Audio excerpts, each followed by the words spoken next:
Bingo Blitz rules. If your bingo has ads in it, That's not a bingo. if it doesn't have the coolest tournaments, mini games, and the most breathtaking design, Nope, not a bingo. if your bingo moment makes you feel so excited that you just want to burst in joy and scream out loud, bingo! Sorry, so you're playing... Bingo Blitz? Now that's a bingo. Go for a world of excitement with Bingo Blitz, the #1 free bingo game. Download Bingo Blitz and play for free. Now that's a bingo. This episode is brought to you by Amazon. The holidays are here, and you know what that means? It's time to get your friends and family the gifts they deserve. Take the stress out of shopping with Amazon's great deals and low prices on a huge range of items from toys to tech and much more. Whoever you're gifting for, Amazon has great prices on everything you need this holiday season. Shop early holiday deals now. If the new Chicken Big Mac at McDonald's looks like a Big Mac, has 3 buns and sauce like a Big Mac, but has 2 chicken patties, then it's not a Big Mac. At participating McDonald's for a limited time. Hello, everybody, and welcome to another episode of Don't Blame Me. Today, our guest is Ashly Perez, and we talk about a caller who is finally dating her best friend after 4 years, and then her family doesn't really want to let them have the same benefits of friendship that they now have as dating. No sleepovers. Is that allowed? Because they're dating now. They weren't dating before. And we also talk about a really shitty fucking douchey guy. As you can tell, I'm really upset about it. Who told this girl to kill herself, his girlfriend, and now they've broken up. And should she try and get closure and maybe get back together with him? Plot twist, she fucking shouldn't. Boys are dumb.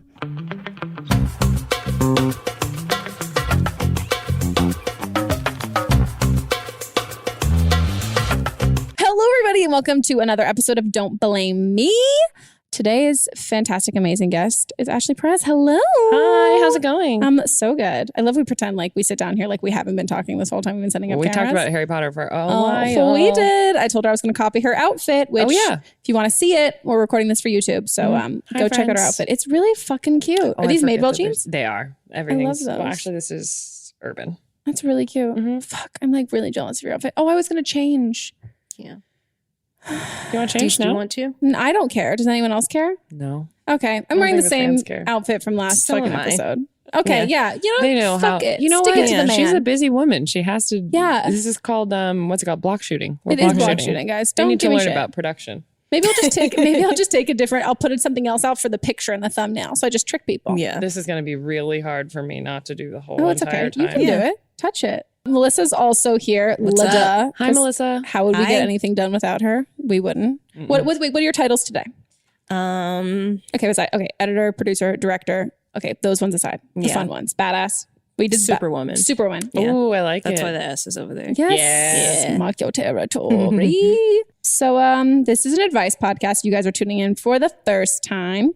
And what happens is people call in, they tell us the shit that's happening in their life, and then we listen. Sometimes we laugh. If your lives are, not that your lives are funny, but sometimes like the shit that happens in your lives is pretty fucking funny.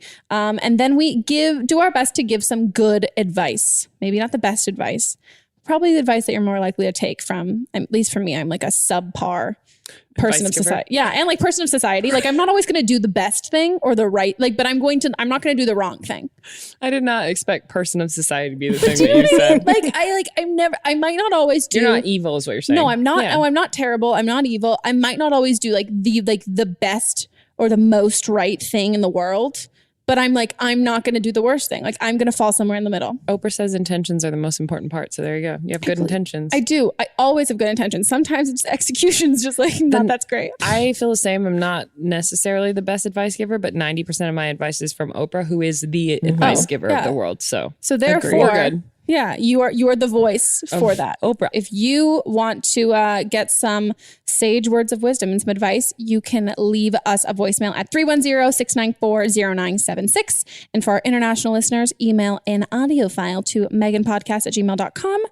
And we will collect them, sift them out, and we're going to give you some hopefully some good advice.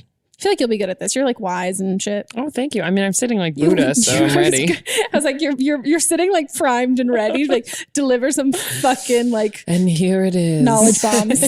I came from Tibet this morning, so I'm ready. Lucky. I'm 18 and I just lost my virginity a few days ago, actually, and I'm not on birth control, but I've been wanting to go on birth control because I'm starting college in the fall, and I know that, like, I'm going to be sexually active, and especially now after having sex, like, I want to have it again. But basically my parents are really conservative, so I don't really know how to go about talking to them about it. Like, I know if I brought it up, like, they would kind of just shoot it down and say no and say that I don't need to go on it and I shouldn't go on it because I shouldn't be having sex, and, like, it would just be a really awkward conversation. So I'm wondering if there's any way that, like, I can get on it without my parents knowing. I'm not really sure how to go about that. And if there's not, then what would your advice be for talking to my parents about it and, I don't know, having a mature conversation with them and figuring it out? Oh, I love this question. I immediately have so many. Yeah, this is why Planned Parenthood is so important. Yeah. You can go to Planned Parenthood. Also, condoms work in the meantime. Don't have unsafe sex. Also, birth control protects you. Condoms protect you from stuff that birth control doesn't, STDs. So if you can't immediately go, you can for sure go to a drugstore or have your friend buy you condoms or buy them on Amazon or something. I probably don't want it shipped to your house. You can get it shipped to school or to your friend's house or something. There's your friend with cool parents who, like, don't care. I think it's cool. Hey, good for you for being sexually active and for wanting to protect yourself and be thinking about that. I also grew up with super conservative parents, and I think the most important thing is make sure that you're safe. So if you want to have a conversation later, look, you're going to college, they're gonna look at you in a different way and respect you in a different way. So I don't think you necessarily need to have that conversation before you go to college if you don't feel safe. When you come back, you can have that conversation as an adult when your parents view you as an adult. Yeah. Or you can have the conversation when you have a child and then they're like, okay, she clearly has sex.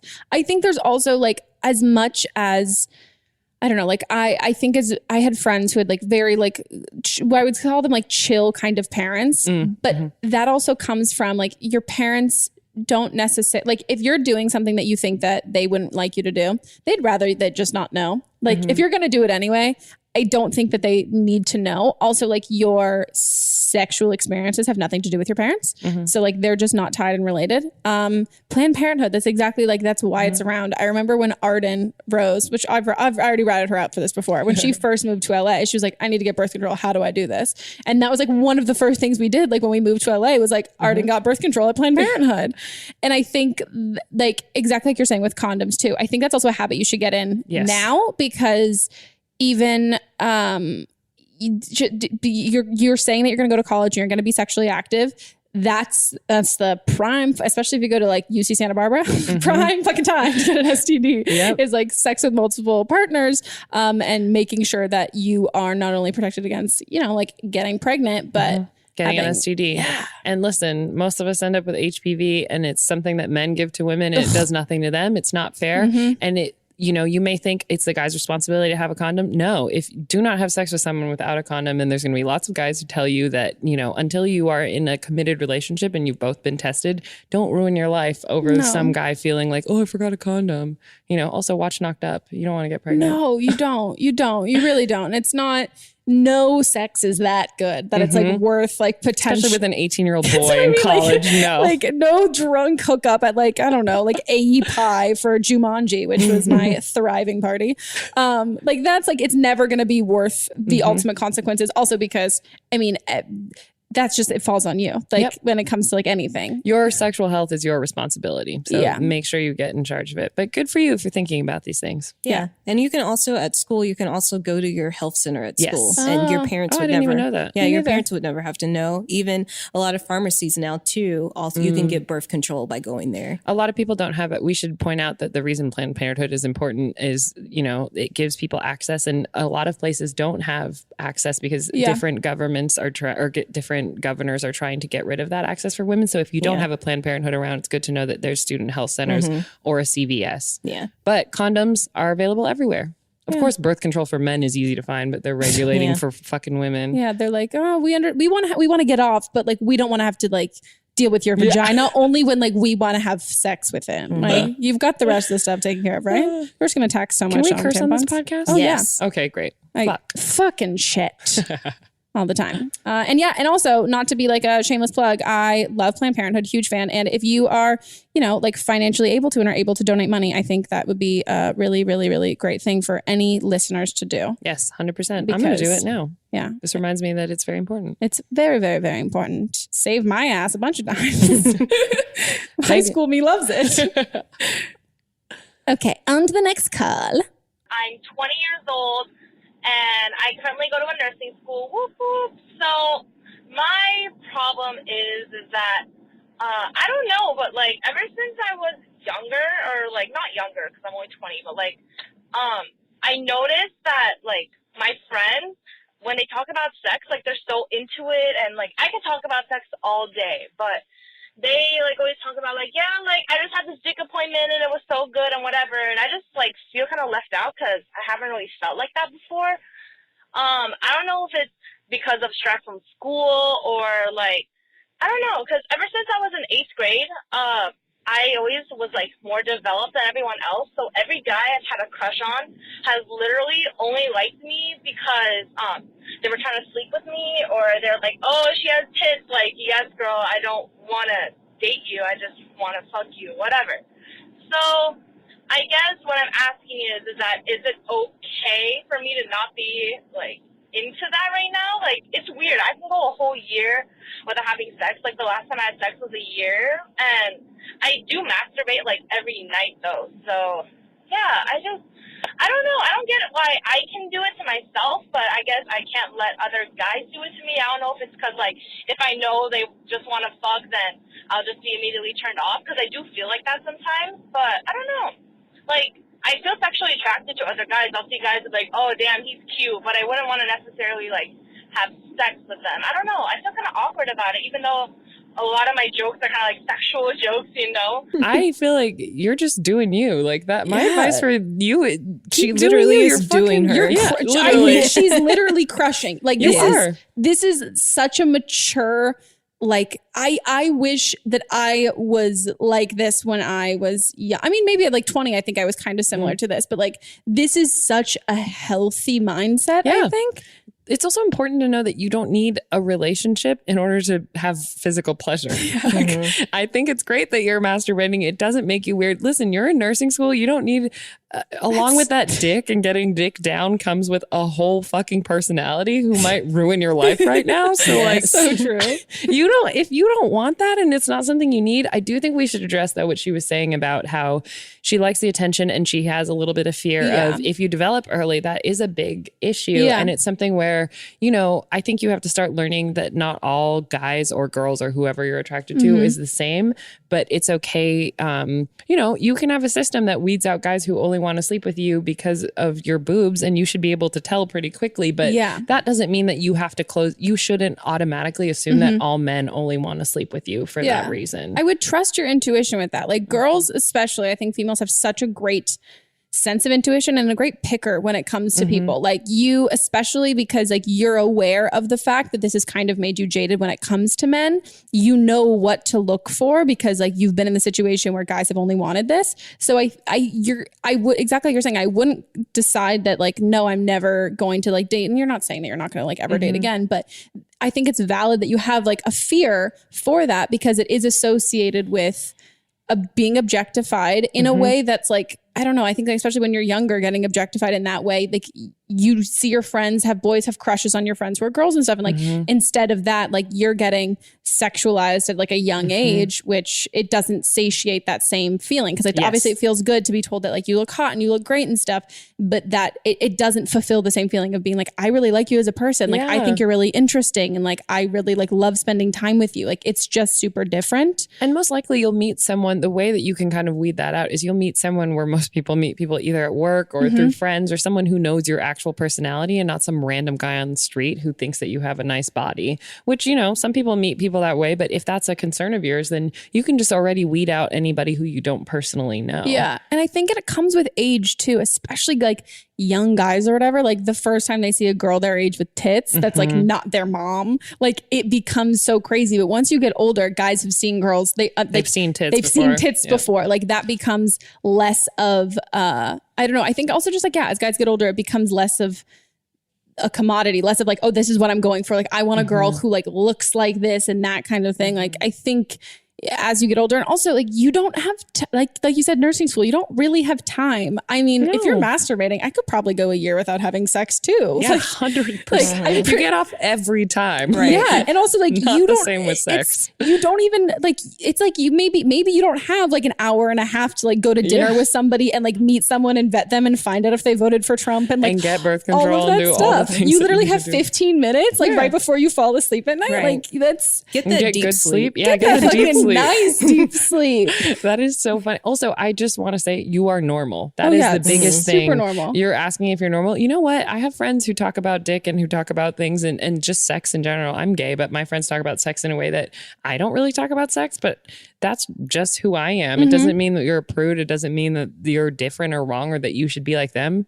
They're how they are. You're how you are. Or how you are. So just make sure that, you know, I would say the one thing to work on is just make sure that you're not consciously closing yourself off to everyone. But other than that, just do you. Like you're allowed to prioritize work and you're allowed to put like dating on the back burner. But I think it's also about like if you have the time and like you would be open to it if there is the right guy. It's like you're saying, like don't go into everything like guards up, closed off. But I also think it's okay to you obviously like you have reason to feel kind of like wary of people, and I think that's allowed. You don't have to shut off that kind of like, oh, let me give everybody like the benefit of the doubt. Like, no, there's lots of terrible fucking people out there. The other thing I was going to say is if I'm a person who actually doesn't always have the best judgment on people and I get taken advantage of because I assume everyone has the best intentions. So if you're worried because you've been jaded about like, I can't really tell if guys like me for me, ask your friend. Your friend will know if he's trying to sleep with you or not. So find a trusted friend. If you're worried that your radar is too far off,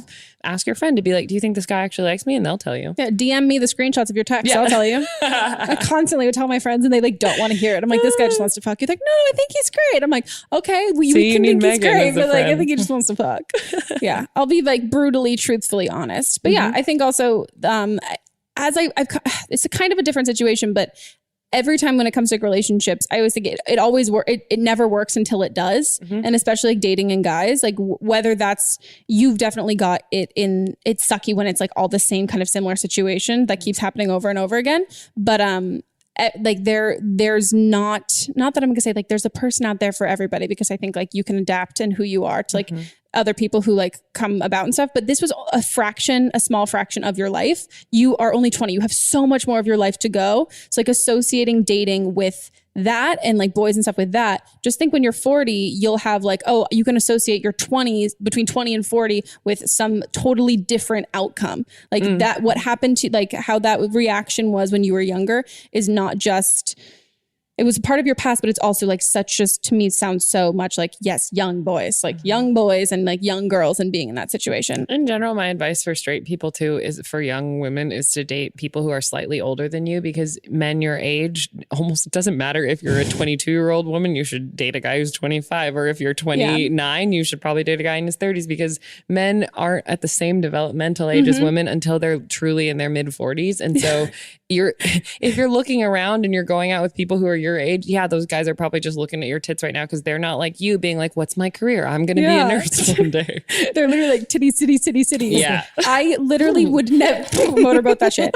I literally would never date somebody who's 24. Yeah. Like I have my friend's dating profile. Like we created a dating profile for her and put it on my phone because she doesn't want to deal with it. 'Cause she's like jaded by dating apps. So I want to do it because I have a boyfriend and it's fun for me. So I get to be her. I'm not being her. I'm saying like You're this account is run by Megan. Yeah. And I literally like talk to guys being like, so why should you date my friend? Like, how cool are you? Fun. I literally, she's 24 and I do not swipe right on literally anybody who is not at least like 27. Yeah. Like automatically, even though it's not just me, like as if I'm like, you could be cute, but I can see in your eyes, like the 24-year-old in you. Yes, I can see the stupid shit that you do.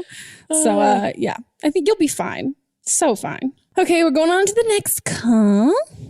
I said that like it was a question. We are. It's happening. Next call. So I am 19 years old, and I have kind of a unique situation. So I've always been kind of confused about my sexuality. I am now out. I don't really know what I'm out as, but I have a girlfriend currently. I am female. So whatever. I don't really put a label on it yet. But freshman year of high school, I met this girl, and she became my best friend instantly. And then shortly after that, she told me she had feelings for me. It was very complicated for 4 years with us trying to hide how we really felt from everyone else and our families because, we weren't ready to tell people, and it just takes time. And we are now dating. So 4 years of being complicated friends with, whatever else was going on, trying to suppress our feelings, all that stuff, we're now dating. And so obviously since we've been best friends for 4 years, we were very, very close, and we would hang out almost every weekend, and I would sleep over her house and she would sleep over mine. We've had hundreds of sleepovers together.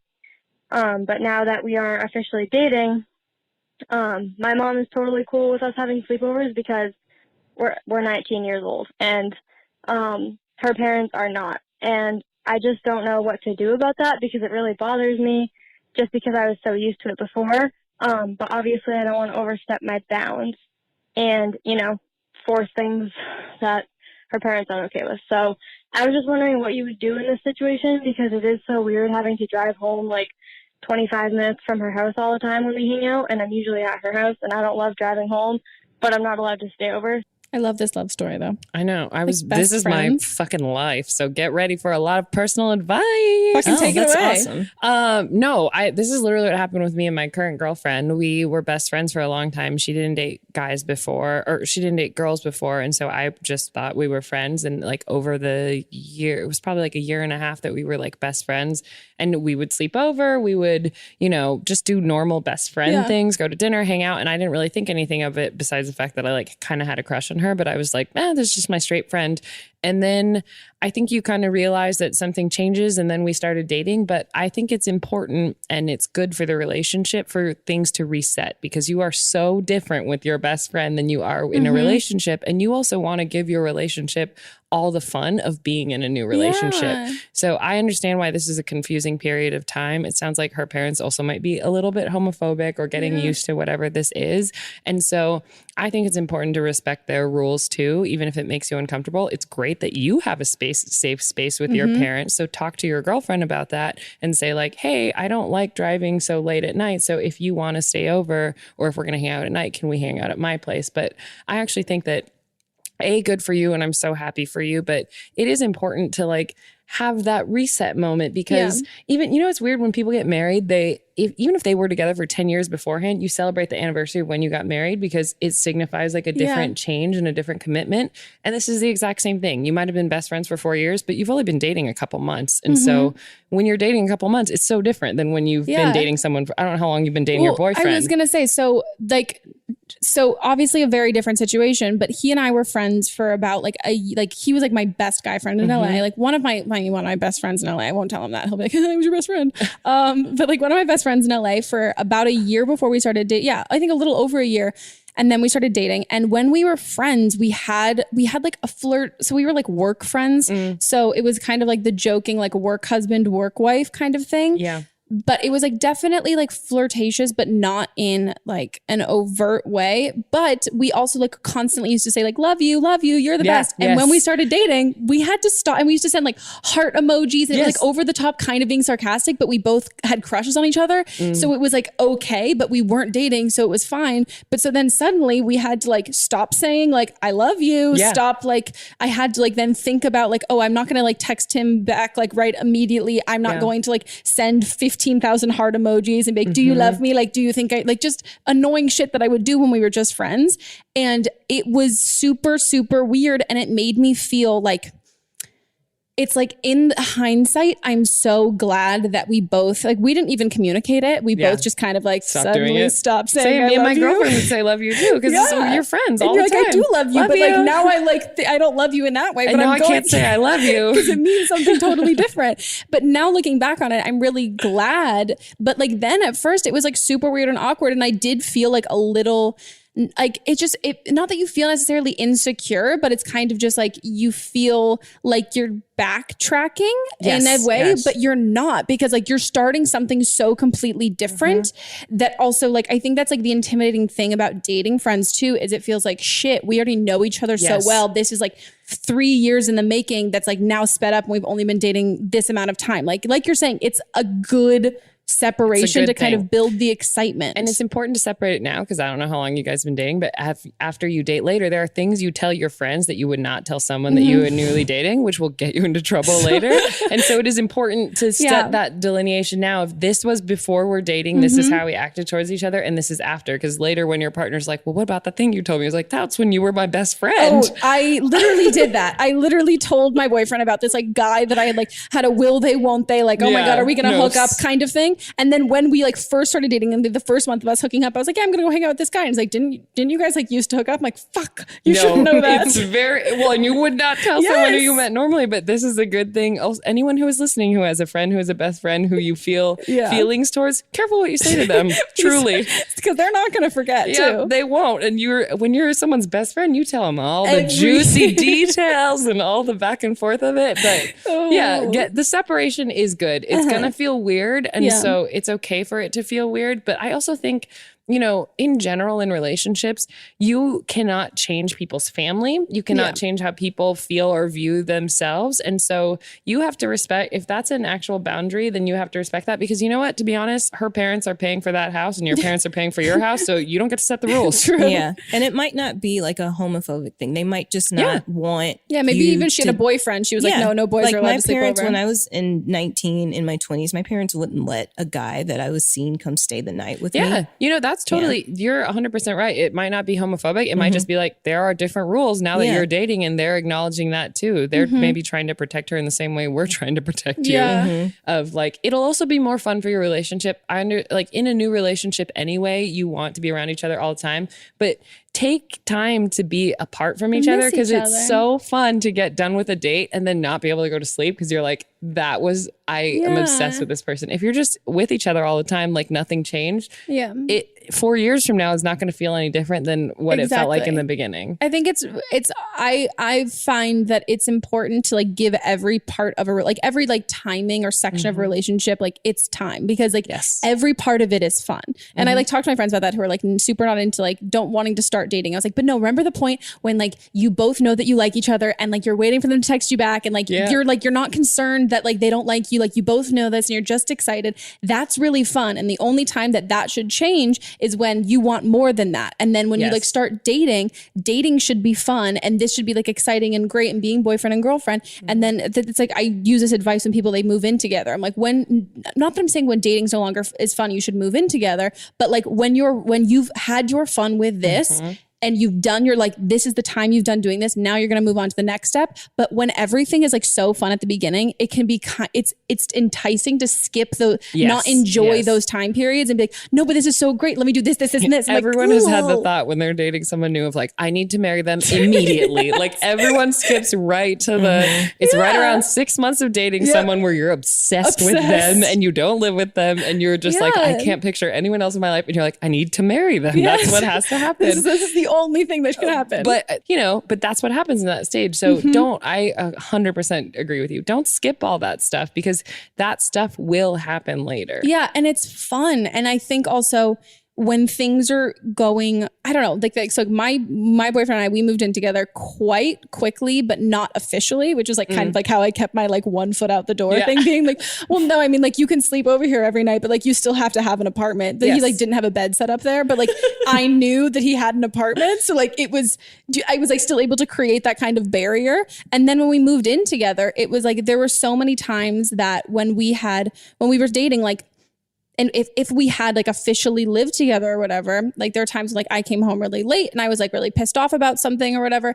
And it was still my apartment. Like it was still like, not like he could be there, but I knew at the end of the day, like, oh, it's still my apartment. Like I want to like keep it messy. Like I can do this kind of things. And those things that you don't really think of when everything's going great or whatever. Or if I'm pissed at you and I'm like, no, I want you to leave so I can hang out here with my friends. Yeah. And like he could do that. So like now that we live together, I appreciate I knew what I was getting myself in for, because like you go kind of through like the bad and the good. And then you're like, okay, now that I know both sides of this and how this like goes at any given day, I know what I'm signing up for. And this is like what I want to do. Yes, 100%. You are 19. You don't have your own houses or apartments yet. You will one day, and it won't be as sneaky and fun, or it won't feel like an adventure or a thing. So just enjoy it for what it is. Yeah.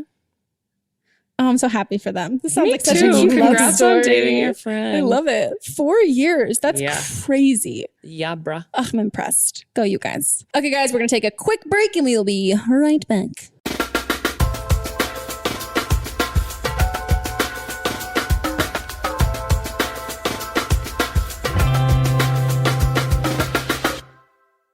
This episode of Don't Blame Me is brought to you by us reading reviews of the podcast on iTunes, Apple Podcast app. Yes, it's that time again for me to suck my own dick. There you go. I literally had to look at Melissa and be like, come on, it's your sound effect time. It's your cue. It's your cue. Do you think that's what it would sound like if you tried to suck your own dick? It'd be like, because you're reaching so much. You'd be like, ah. You also have to scream because you have to take out a couple ribs. Like, it'd be like a much more painful sound. Like, I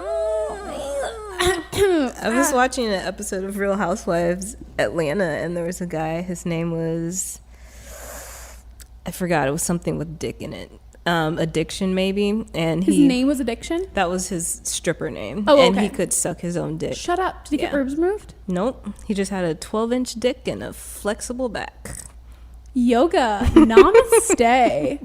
Next time you see a guy doing yoga, be like, are you doing this to try and suck your own dick? Like, did you watch There was a Housewives? sketch of Will Ferrell's where he was playing a yoga instructor and he could suck his own dick. That's amazing. I mean, honestly, if I had a dick, I would totally try and suck it. Who wouldn't? Yeah, who fucking wouldn't? That's the first thing I would do if I had a dick for a day. Just masturbate. Just be like, what's this like? I feel like we have it better, though. I feel like girls are, like, girl orgasms are way better. Yeah. Okay, guys. So while you're here, I'm going to be reading some reviews of the podcast on Apple Podcast app, sucking my own dick, like we said. So this one is from Your Main Squeeze, and her username says Maine, like the state. So I don't know if this was, and it's also capitalized. So I feel like this was intentional, and it has a winky face too. I love that. And the title of this is Been Waiting for This My Whole Life. Obviously. I've been a subscriber for years, and this podcast is probably the greatest idea you've ever had. Also, can you like imagine she's like 11, and so she's like, I've been waiting this for my whole life, just 11 years. I've wanted to call in so many times, but I'm impatient and tend to resolve my own issues very quickly. Oh, go you, parentheses, Megan, and I literally have the same personality and views on life, so you've been an amazing role model for me since middle school years. I'm a senior in high school now. This podcast has helped me through rough times and showed me that there's always a way to push through those tough times. I should enunciate better, but thank you so much. That's so nice. Also, go you for resolving your own issues. I don't resolve my own issues. I give other people advice, and then I'm like, I'm going to stir the pot in my own life and not fix it. Hey. Thank you so much for the review. It means so much. And it also makes me really happy when people have been like watching me or like stayed fans for a long time, because I'm always convinced that I just piss people off and then they leave. Abandonment issues. But thank you so much. And the other one I'm going to read is from Amber Janak. Love you, Megan. I've been watching our YouTube videos for the last 8 years. Holy shit, have I been making videos for 8 years? Probably. Oh my God. Whoa. Since 2010. I need to call the CW. We need to change this. Can you imagine? It's that easy. I've just been waiting. I've been holding off until the right time to call them. Be like, hey, you can give me a show now. It's time. It's time. Hey, it's time. It's time. For the last 8 years, and I've watched you grow, and I love what you've become, and this podcast is amazing. It's definitely such a good fit for you, and I wanted to let you know how much I enjoy listening and watching. Oh, that's so nice. Oh, can I read one more? This one's funny. Sure. Okay. My all-time favorite podcast. You can see why I picked it. By Rory Kate. Oh my God, Gilmore Girls. I've been a long-time listener and even a caller. Parentheses, ooh, scandalous, winky face. And the advice is amazing. It not only covers heavy topics, it's funny and light too. It's all you could want in a podcast. And the cherry on top is Megan and her hilarious... And the cherry on top is Megan and her hilarious guests. I flubbed that on purpose so I could say it twice. Love you, Megan. That dick sucking. Got that dick sucking. Thank you so much. That makes me... I really want to know what call she was now. Because also, like, you guys have stopped saying your names, which, like, is great because we just bleep them anyway. But so I'm like, who's Rory? Like, I wonder what Rory Kate's issue was. And maybe hopefully we helped because she called in before and left a review after. So, great. Thank you guys so much. Those were the reviews I'm going to read for now. You can leave a review on the Apple Podcast app, 5 stars, and bonus points if you say something funny that catches my eye, maybe some dick jokes. And yeah, thanks guys so much, and back to the episode. Okay, we are back from the break and we are gonna hop on into calls. Hey, Megan. I'm 22 years old, and me and my boyfriend have been dating for a while now, and marriage is in the near future, I would want to say. But there's just a really big problem that I feel like we're going to face when it gets to that time. And that is, both of our families are just so different from each other, and I just don't see how they're going to mesh well together, like at the wedding. My family has always been like a drinking family, and we don't really care, and it's just always a hot mess on my side of the family. And his family is like completely different. None of his family members drink. And I know that it sounds silly, like involving alcohol, but I just feel like I've always imagined my wedding like with an open bar or something like that. And his family and my mom is like very set on there being alcohol there, and I just don't want to be disrespectful to his family, but I also want what I want, and I don't know what to do, because me and him both of us drink, but we just hide it from like his side of the family. So like it's so serious. I've considered 2 different weddings, like seriously. I know how you can make it work. I'm going to tell you. Question 1. How long have they been dating? Yeah. Also, are you engaged? They're not engaged. They're just close to marriage. Well, So maybe also you're 22, so Yeah. close to marriage is like... She does have a southern accent, though. Yeah. I mean, that's very real. Most of my friends were married by the time they were like 21, which is completely fine if that's your choice. But also... Okay, so my family doesn't drink. Sounds like your family drinks, so we can figure this out right now. Yeah. I have my family doesn't drink, but it is your wedding 100%. Yeah. And the biggest thing is if you don't drink, or if someone is not, people don't drink for lots of different reasons. I'm not going to judge them. Some people are alcoholics. They're sober now. Just have options. If you only had a wedding where the only beverage was alcohol, then it would be offensive. If you have anything else for them to drink and equal options, you can have lots of bartenders you can actually do the same signature cocktail. One is a mocktail. Yeah. And then you have a big thing that's important. Like I grew up super Christian. And so for fancy occasions, we always had a lot of sparkling Martinellis. That was it. Love sparkling And it's Martinellis. good. It tastes better than some shitty champagne. So just have that too. So make sure every base is covered. Yeah. But honestly, it is your wedding. I will say though, before you get married, you should think about get engaged.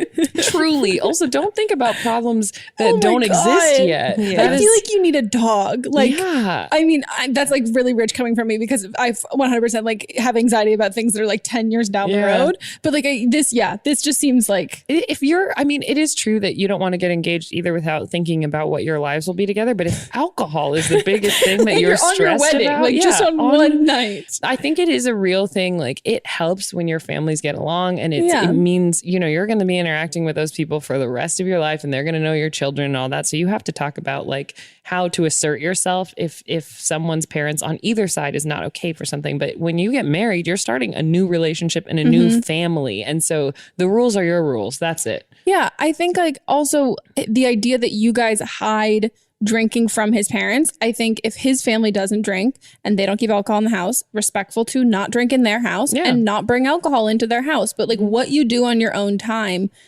that I don't think you need to lie about. Like, nor should you. Yeah. Because it'll make them treat you like children. If you act like an adult, they'll treat you like an adult. And also like your own, like think of like the rest of your life from now on. Like you're a mom and you want to have wine, and it's a 4th of July barbecue, and your in-laws are over, and your kids are driving you fucking crazy, and all you want is wine, and you can't have wine because you've kept up this appearance to your in-laws that you guys don't drink.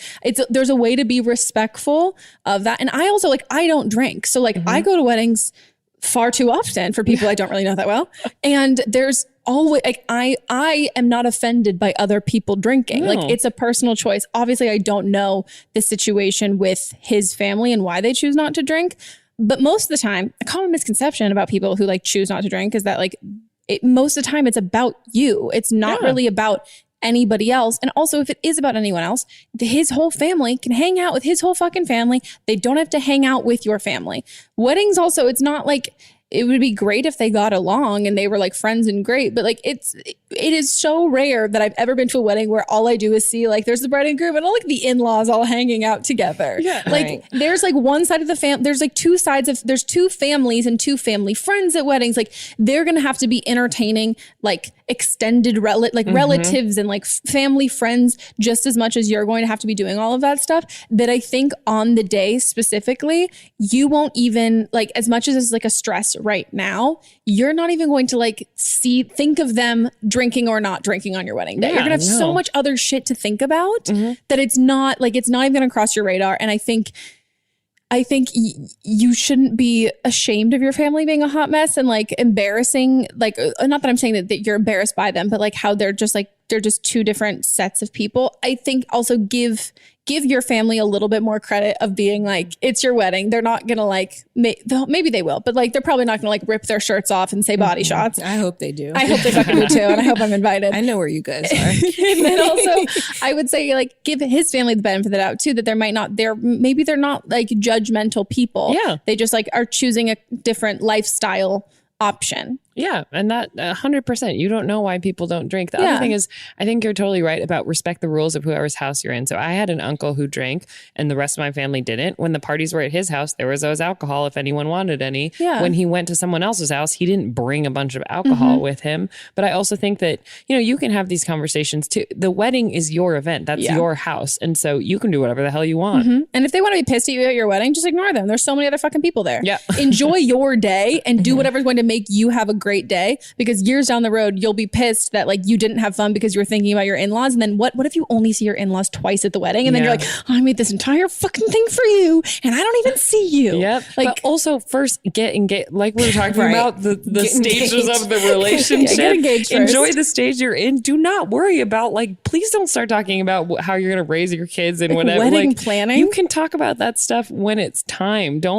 If you're not engaged yet, then just make a Pinterest board and like include alcohol. Yeah, I have a Pinterest board that says wedding that I had to make private because I started getting all these DMs of being like, are you like engaged or getting engaged soon? And I was like, no, I just really think weddings are pretty. And so I just go on Pinterest and pin them. Like every woman has a wedding board on Pinterest. Yeah, that and like, like cute baby costumes. Have you dived into that? No. Well, a lot of my friends have babies now, so I am obsessed with babies, but I'm still more in the animal phase. Oh, no. I just mean like baby costumes for babies. Oh, yeah. Like Pinterest, if you look up like baby Halloween costumes, there's, oh my God, they're like lions. No, like unique ones. Like this woman, she was like I don't know, like a very standard, stereotypical French person, and her baby was a croissant. Oh, like cute shit like that. Oh, I'm so dead. that satiates my like, oh, babies, or like watching like videos of babies or whatever. But like, I don't sit here and like, like plot and plan.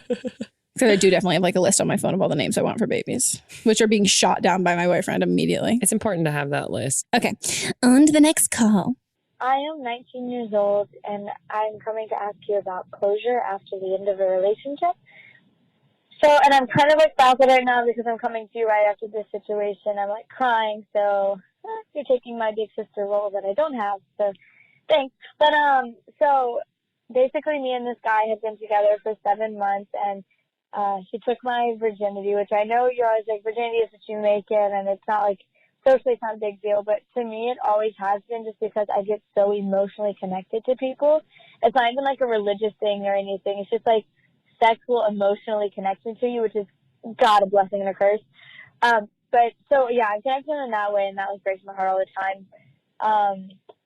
But we broke up because one night he had been like super stressed and stuff, and we had both kind of been pushing it with each other, like kind of just arguing, and it probably would have been best for us to step away from each other and each go our separate ways that night and not stay together, but we didn't.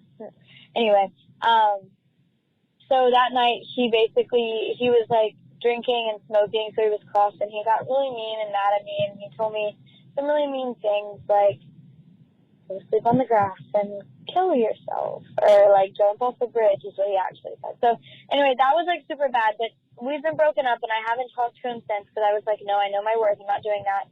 But today I hung out with his sister, and we were supposed to just chill around the city, And she ended up saying she needs to go to her house. So we went to their house, which is where I stayed for a little bit. And I just walked into his room and I saw everything. I just immediately missed him. And like, I saw just all our memories flash before our eyes. And his sister began to tell me all the things he said when we broke up. Like, oh, don't talk about me because I don't want her to hurt. Like, I want her to be okay. Like, I love her. I wish I wouldn't fuck things up. And I leave next week to go on a cruise. I got a job on a Disney cruise. And I feel like the last thing I need to do before I go is tie this in. Do you think it's just going to reopen something, or is it wise to kind of set and have closure? I don't really know what to do. I still love him so much. I'd take a bullet for him, and I just don't know what to do. Please help. Please. No, fuck this guy. Fuck this guy. As JoJo said, it's just too little, too late. One of my favorite songs. And then, as she also said, get out. Leave right now. Right it's now. the end of you and me. It's too late. This guy. I hate 19-year-old boy. He sounds like a fucking asshole.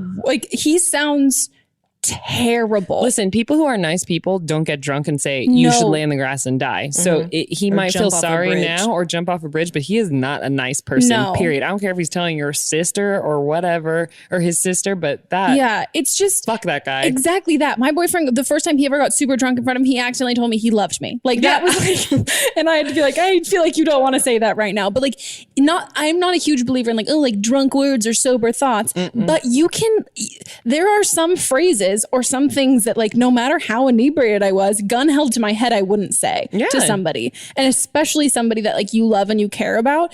If he's able to say those things under like any circumstances, like with any assist there, like that, it to me is a red flag. And I'm glad that you knew your worth in that moment and you were like, no, fuck you, I'm not going to stick around. But the longer that you are with somebody who says those things, whether it's frequent or infrequent, you start to believe that stuff. And then you start to feel indebted to this person for being such a great person, for dating somebody as terrible as you who should just jump off of a bridge. Like, as smart as of a girl as you are, like that's something, like it happens to people. Like I've been in terrible relationships with guys who treated me so badly, because at a certain point when you like ease into it, and that's always how it happens, like, and then suddenly you're like, oh no, now I feel like I'm so special because you've made me feel special, because you make me feel like you break me down to then build me up, and you take ownership of like, oh, I did that. I'm the only one who can kind of do that for you. This is a classic toxic relationship. Also, don't hang out with his sister. I know that you're friends and that I'm sure you were friends before, and she's a nice person, and you tell her, woman to woman, this is not personal. This is just something I have to do right now. And I hope we stay friends and see each other later. But right now I can't hang out with you because exactly that reason. Yeah. Her ties are going to be the brother, and she's going to need to go home sometimes, and she's going to bring up, he's going to call her, or she's going to get a text from her mom, and it's going to trigger you. Just don't do it. Closure is important. I think you are 100% right, but closure doesn't mean that you have to rehash everything with a shitty ass person. No. And there's no, like, I believe in moving on as opposed to closure, because like the idea of closure there as if is in like two people are a part of this. And in reality, one person ruined this relationship and that person doesn't deserve to be a part in you getting over this. Like he was the issue. He's not going to be a part of the solution. So it is like anything that you can say, and I say this from someone who, like, I got my heart broken by my first boyfriend who I lost my virginity to. And I am like, even then, like because he was the only person I'd ever slept with, like to me, that was, until I got older, like I was able to like move on. But like when I was younger, I was like, I'm never gonna be able to move on from this guy. And we had like a terrible breakup. And I stopped being friends with his friends, and I stopped hanging out with our mutual friends, and was like, I need to like fully separate this and cut this out. But that only happened after I like was like, we should like meet up and just like talk this out and get some closure. And he said the nastiest things to me to my face. And I was like, you know, fuck the idea of closure, because I feel worse than I did like 2 days ago when I thought I'd hit rock bottom. And I even like read, this is as much as this is how much I don't believe in closure because of this. His grandmother passed away, who was really, really close to. And so we broke up end of our senior year of high school, and partway through, I think pretty early on in our freshman year of college, his grandma passed away. She was really close to him. I sent him a message on Facebook, and I will admit I was quite petty. Like he did definitely, I wasn't very nice to him after we broke up. Definitely did some really bitchy things, which I will not say because people will think I'm terrible. Let's just say I was on yearbook committee. So yeah. So that's in print. print. Yeah, it is. It is in print. But also, take in mind, he asked out one of my friends to prom in front of me. And then it was with a song and everyone sang Megan, the rest of his bandmates sang Megan, and he sang a different girl's name and nobody knew. And he like ripped his shirt off and her name was there. And like I was standing there and everyone thought he was asking me. So like it was, not that I'm saying it was deserved, but whatever. This needs to be a movie. Doesn't it? It should My be. God. It should be. Also, the girl he's dating now looks exactly like I looked in high school, which is unique because transition lenses. Wow. So like Interesting. very specific. Yeah, But she does. She showed me a picture. I'll show you. It's fucking insane. Yeah. But I reached out to him and like just sent him a message on Facebook. This was like almost a year, probably almost a year or like 6 months to a year after we had broken up. And I had seen him. No, it was definitely a year because I'd seen him over Thanksgiving and it was like fine or whatever. And I was like, hey, just wanted to send you a message. Like, you obviously don't have to respond to this. But I just want to say, like, I heard the news. Like, I'm really sorry. I know that we like don't talk anymore, but I know how important she was to you. And like, I'm sure there's nothing that you would ever need or want from me. But I just want to let you know that like, if you ever want to talk, I'm here. And he responded almost immediately and was like, okay, I don't know why the fuck you're messaging me. And I was like, okay. Great, cool. Closure is not a thing. Like this idea that and I'm not even saying that I did it to feel good about myself, but ultimately like I wanted there to be like when a relationship ends and it's unhappy, you want to be able to, it's hard to separate being the good memories and the bad memories. And you want to end on a happy note because you have happy memories, but that doesn't matter. You can have happy memories and a bad ending of a relationship. Very few relationships end well, but they can still have been ultimately like overarching positive experiences. And after that, I was like, there's no fucking point because here I am trying to be the bigger person and trying to like reach out and do all of this when in reality, like I'm not pining after a guy, but like I'm romanticizing the idea of like us having like one final talk. And like, no, that just backfired in my fucking face. Like you can't like, it does not take two people to create closure. And you need to like separate, whether like you don't have to block him on social media because not like delete him because I think like that can send, I don't know, you feel dramatic. Toxic, yeah. And like a little like very you can negative. Mute people, though. That's what I was saying. Like I muted my ex-boyfriend, muted his like new girlfriend. Like I didn't want to like start shit, but and also if he cares about you as much as he's saying to his sister, he and his sister will also understand that and know and be like, I really need to do this for me. Like I need some space. I don't need to see that. Like, there's certain ways that like, we were talking about like when you drive past some ways, you're like, oh my God, this is so cute. Like when I'm in my hometown, I don't fucking take the way that like drives past my ex-boyfriend's house. Like there's no way to get over something if you're completely immersed in it because you're like, oh, this reminder, this reminder, this reminder, this reminder, this reminder. Also, the one thing you should not do is if you're moving on, don't tell the person that you're moving on. Because some people want to get closure for themselves and they're like, just so you know, I'm moving. I can't talk to you anymore. Like maybe with his sister is the one person that if she's actually a friend that you hang out with, that I would be like, hey, right now I'm trying to give myself some space. So I don't know if we can talk right now. That's the one person. Do not tell your fucking ex-boyfriend, like, actually I've made a decision not to talk to you because then you're starting shit. Yeah. And you're starting shit. I wonder what you're going to say. Are you going to be upset? And that's a natural thing. Like we all want that satisfying feeling, which my friend actually got this, which has never happened to anyone. Like this guy who like broke her heart and was like a complete asshole to her.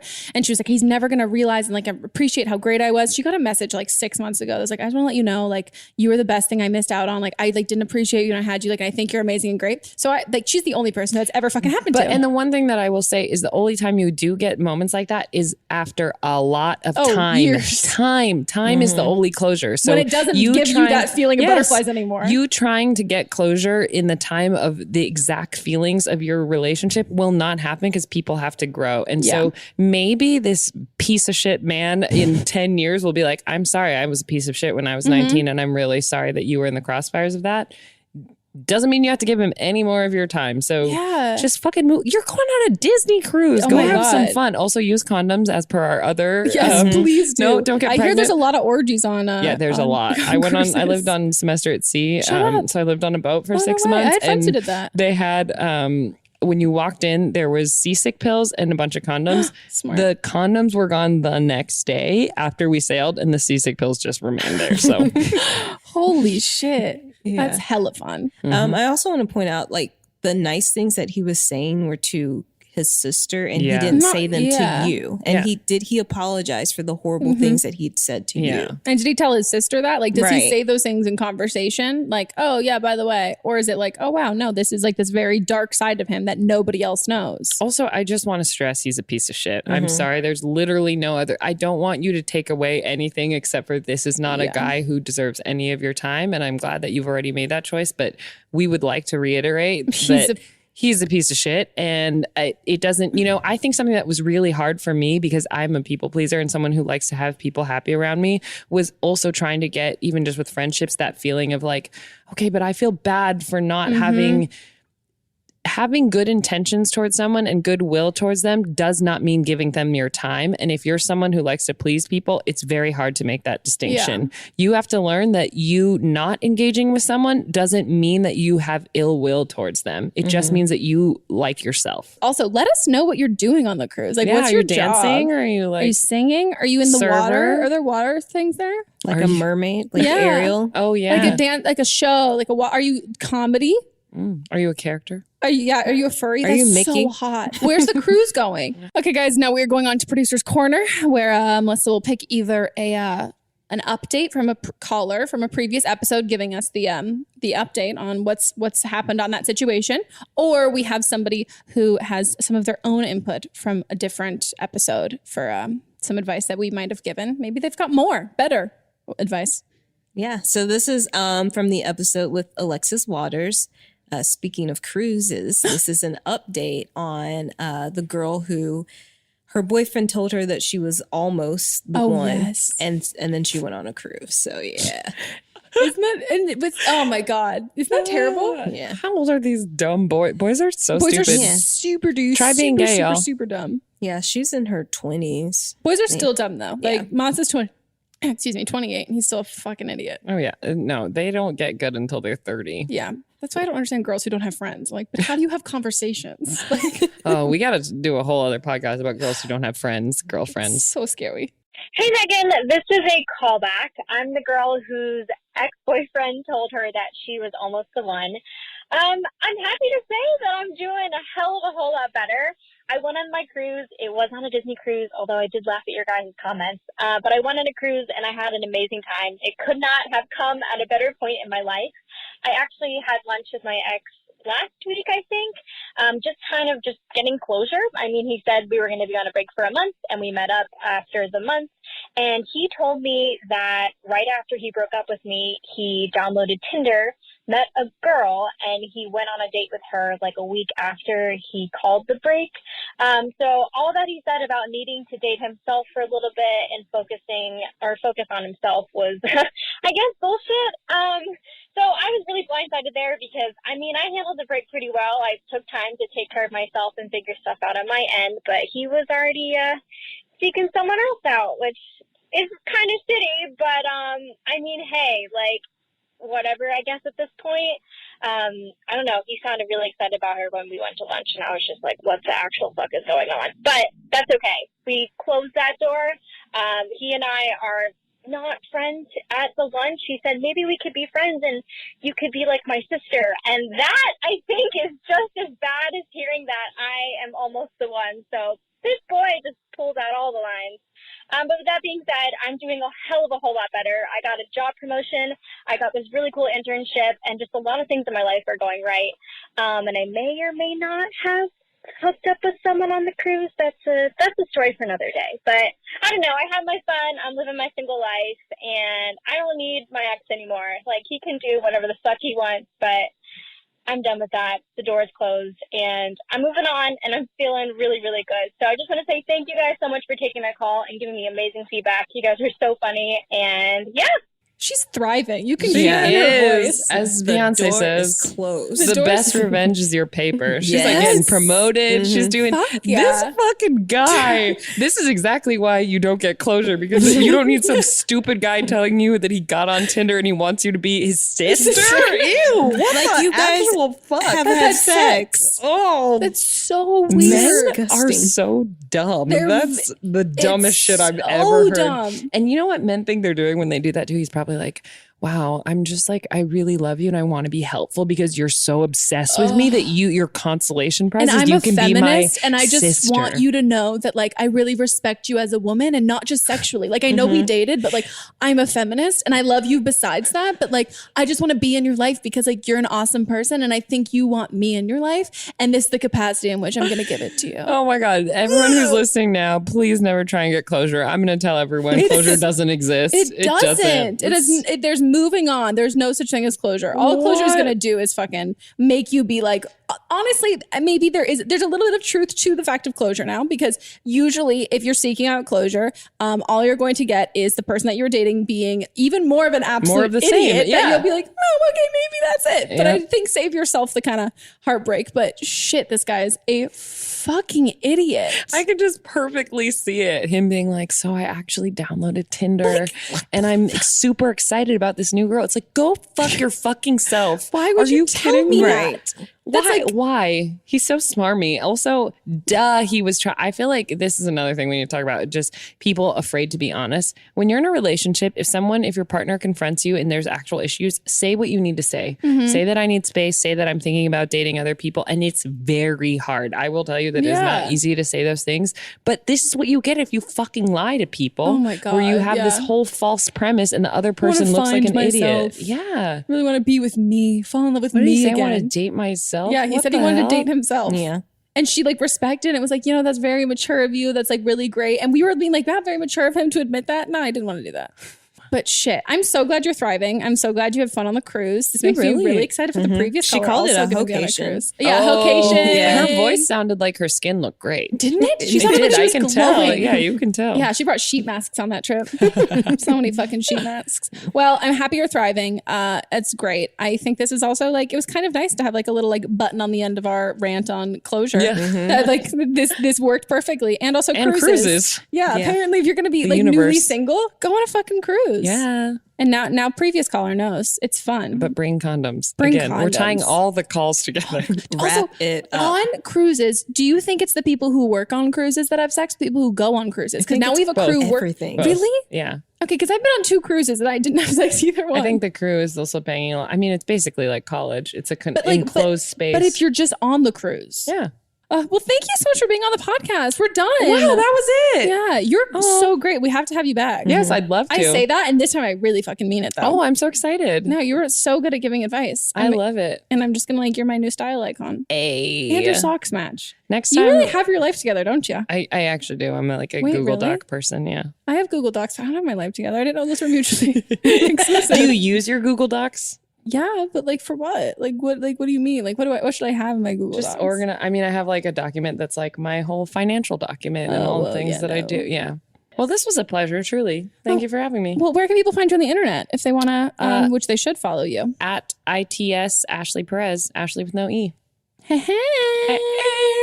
And if you want to follow Melissa and I, we are both living in the description. Yep, we're just right there. If you expand it, we'll pop right out. And it's like, hello. I was like, are you going to tell people your address? That's weird. Yeah, it's just we are both living at 1600 Vine. Hell yeah. Maverick, right? That's his phrase? Yeah, I think so. My least favorite person. Yep. I mean, maybe top 5. And if you guys want to be in an upcoming episode or you just shit's happening in your life and you need some help figuring it out, you guys can call in and leave a voicemail at 310-694-0976. And international listeners can email at meghanpodcast@gmail.com, just an audio file. And make sure you subscribe to the podcast on iTunes, SoundCloud. And if you go to don'tblameme.show, you can also listen there. And if you're listening on to those and you want to see a video, it's on YouTube too. So you guys can check it all out. And yeah, sick guys. I will talk to you next week. Goodbye. Bye.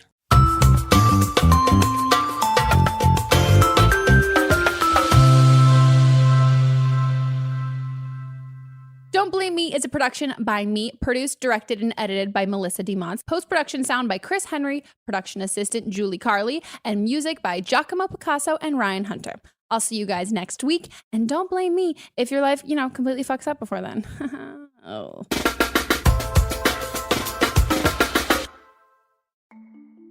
As a podcast network, our first priority has always been audio and the stories we're able to share with you. but at Realm, we also sell some pretty cool merch, and organizing that was made both possible and easy with Shopify. When you think about successful businesses like Aloe or Allbirds or Skims, an often overlooked secret is the business behind the business that makes selling and, for shoppers, buying simple. For millions of businesses, that business is Shopify. That's because nobody does selling better than Shopify. It's the home of the #1 checkout on the planet. And the not-so-secret secret that's definitely worth talking about is that Shop Pay boosts conversions up to 50%. That's more happy customers and way more sales going. If you're hoping to grow your business, your commerce platform better be ready to sell wherever your customers are scrolling or strolling, on the web, in your store, in their feed, and everywhere in between. Businesses that sell more, sell on Shopify. Upgrade your business and get the same checkout we use with Shopify. Sign up for your $1 per month trial period at shopify.com/realm, all lowercase. Go to shopify.com/realm to upgrade your selling today. Shopify.com/realm.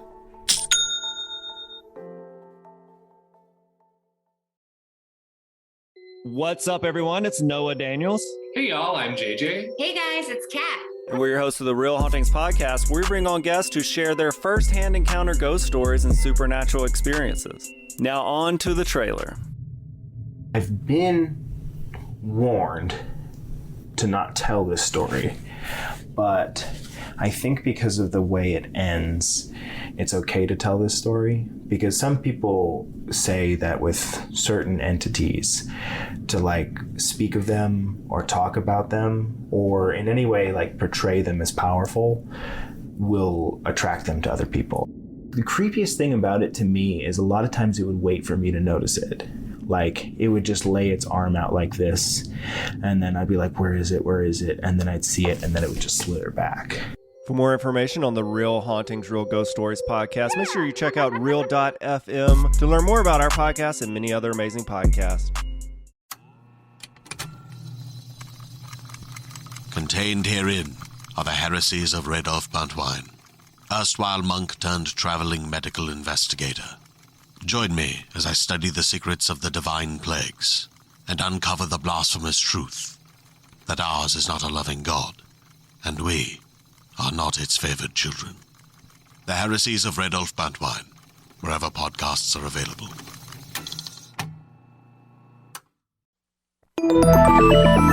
Listening to a podcast should be time well spent, and I promise it will be if you'll give this podcast a try. It's called Something You Should Know. I'm the host, Mike Carruthers, and in every episode, I talk with leading experts on topics I know you will find fascinating. From why people can't keep secrets, what your favorite music says about you, why your pet acts in strange ways, and so much more. Something You Should Know is designed to give you information you can use in your life and give you great intel that you can share with others. I'm told it's a binge-worthy podcast, and with over 1,000 episodes, there's a lot to binge on. Something You Should Know has been ranked in the top of the Apple Podcast charts consistently for a long time. I know you're going to like this. I just need to get you to try it. Something You Should Know. It's available wherever you listen to podcasts.